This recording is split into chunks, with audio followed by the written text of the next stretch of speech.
எல்லா காலகட்டங்கள்லயும் அநீதிகள் நடந்துகிட்டு தான் இருக்கு. அநீதிக்கான எதிரொலிப்பா போராடின ஒரு பெண்ணின் கதை, கற்புக்கரசி கண்ணகியின் கதை. கண்ணகியின் கதையை விவரிக்கிற காப்பியம் சிலப்பதிகாரம். சிலப்பதிகாரத்துக்கு ஒரு தனி சிறப்பு இருக்கு. பொதுவா காப்பியங்கள் கடவுளை பத்தியோ இல்ல அரசனை பத்தியோ தான் இருக்கும்.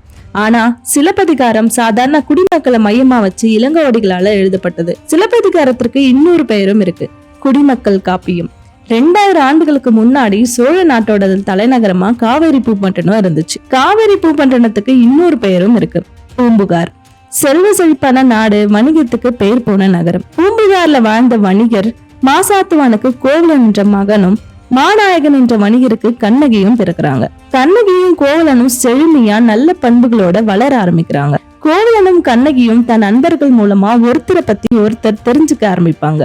கண்ணகியின் ஒழுக்கமும் பெருமையும் நண்பர்கள் சொல்ல கோவலனுக்கு கண்ணகியின் மீது இனம் புரியாத அன்பு வளர ஆரம்பிக்கும்.